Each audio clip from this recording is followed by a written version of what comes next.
E o último slide aqui, nós temos... Um dos produtos de alta performance a partir de todo esse estudo de validação que a gente fez, né? Esse é um processo de construção de informações farmacológicas que garantem a efetividade desse produto.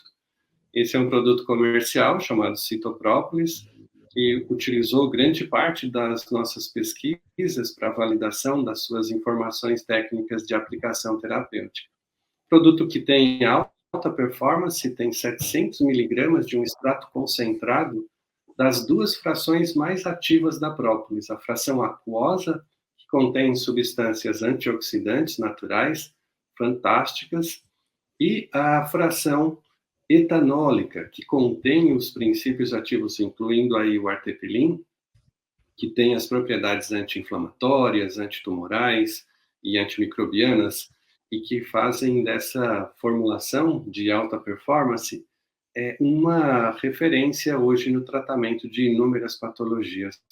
Tem suas indicações validadas exatamente por métodos clínicos para processos de neurodegenerativos, processos de degeneração celular, como é o caso de câncer, em suplementação em pacientes com câncer, já que ele minimiza os efeitos inflamatórios associados ao câncer, os efeitos oxidantes do câncer. Ele tem um efeito anti-inflamatório e doenças, inclusive para doenças autoimunes e degenerativas, processos relacionados à oxidação de células. Então, é o caso de falha renal, de diabetes, de esteatose hepática, em que a gente tem um componente oxidante muito forte presente na gênese dessas patologias, e com isso a gente garante aí com essa performance uma atividade também muito mais recente, que é a possibilidade da própolis limpar senescências celulares. Esse é um termo do inglês, né? Senescence. Se tu puderes voltar.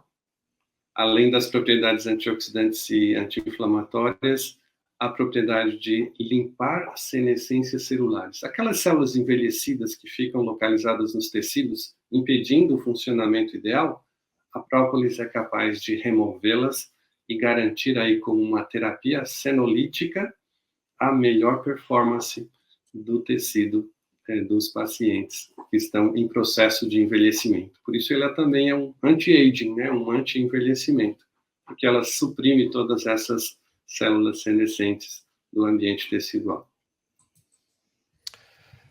Olha, estou surpreso aqui com todos os benefícios do própolis verde.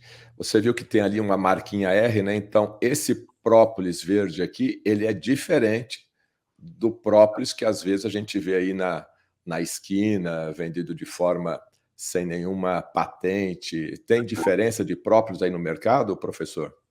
Tem bastante diferença, Fernando. A gente recebe aqui no consultório muitos pacientes. Ah, doutor Niraldo, mas eu tomo a minha própolis todos os dias. Eu tomo as minhas 15 gotas de própolis todos os dias. Mas daí a gente pensa assim, qual o critério de produção dessa própolis? Como ela foi produzida? Qual é o tipo? Qual é a concentração de ativos que tem ali dentro? E qual é o benefício real que essa dosagem, né? E que na grande maioria é subdose, porque não tem concentrações suficientes de princípios ativos ali dentro, né? Para garantir um efeito farmacológico. Então, a pessoa tem a falsa impressão de estar protegida. No entanto, quando a gente precisa de um foco em tratamento mesmo, a gente tem que garantir na prescrição, especialmente para os profissionais da saúde, que a prescrição contenha uma dose suficientemente grande para que tenha princípio ativo na quantidade ideal para a geração do efeito. E essa reprodutibilidade de efeitos terapêuticos que a formulação de alta performance garante. E as diferenças são imensas, assim, não tem como comparar, né? Em termos de qualidade, em termos de controle de qualidade, em termos de dosagem de princípios ativos contidos no extrato. Eu vou fazer uma comparação aqui de leigo, né? Mas é do meu dia a dia. Eu não sou especialista em café, Mas quem é especialista em café ou quem é especialista em vinho, ele percebe no paladar, logicamente estamos falando de café e de vinho, Aham. a diferença daquele grão, daquele café, ou da uva, daquele vinho. Então, se é dessa região, tem essa característica, se é de outro país, tem outra característica, é mais leve, é médio, é mais forte, não é isso? Então, nós já aprendemos aqui que o própolis ele tem tudo a ver com aquela região onde ele foi processado, onde ele foi manipulado pelas abelhas ali, não é verdade? Então, tem sim a diferença do própolis, ainda mais nesse Brasil continental. Então, de repente, você vai ali na esquina, compra um vidro de própolis, né, do extrato líquido ou de cápsulas, e tem uma diferenciação. Então, é nesse momento aqui agora que eu quero explorar essa característica farmacológica do própolis.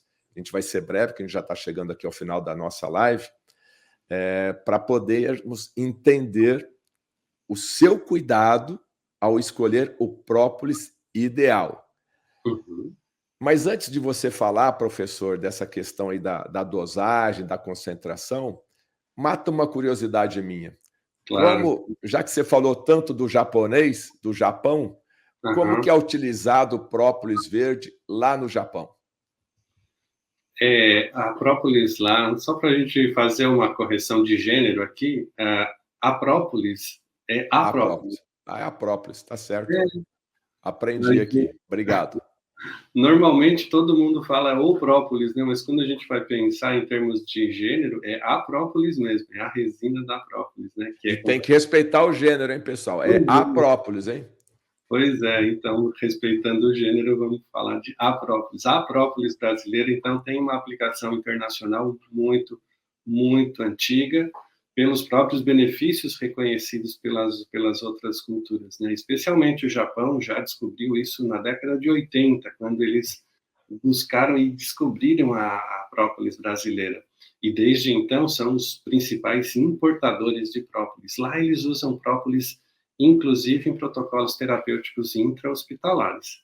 Eles usam para tratamento, como suplementação nutricional e como tratamento efetivo mesmo, de própolis em várias condições, condições degenerativas, protocolos terapêuticos anti-inflamatórios, antitumorais, para pacientes com neurodegeneração. E tudo isso, todo o estudo que foi feito com a própolis brasileira lá no Japão, garante também, ao nível de utilização hospitalar, todos os benefícios dessa aplicação nos pacientes. E eles usam... Quando você fala hospital, logicamente, quem está indicando, quem está prescrevendo lá no Japão é um médico também. Sim, é o médico, todos os profissionais da saúde em geral utilizam, mas é uma cultura da utilização da própolis também ao nível popular. Todas as pessoas que utilizam, assim como o chá verde é uma cultura, né, para trabalhar assim um contexto gustativo e o efeito antioxidante que está associado ao chá verde, eles também têm a cultura do uso diário da própolis como preventivo de doenças oxidantes e inflamatórias.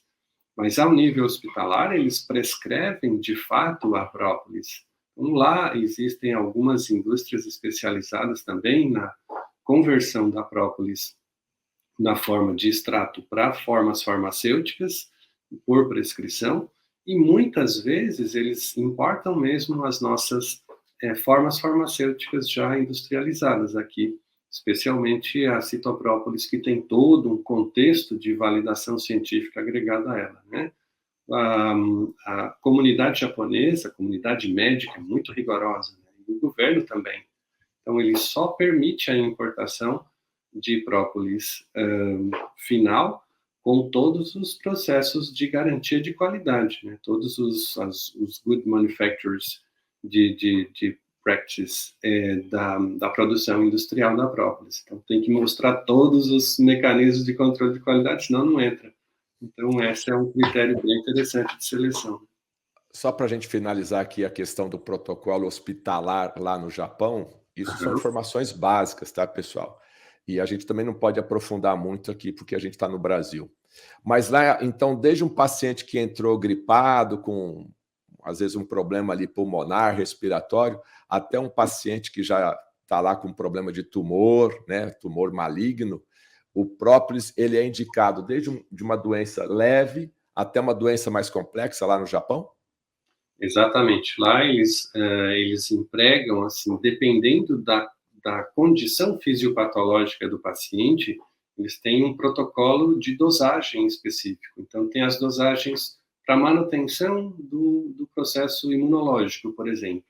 Tem o número de cápsulas que são empregados por dia, uma dose conhecida e que reproduziram os seus efeitos de melhoria da imunidade do paciente nos estudos clínicos.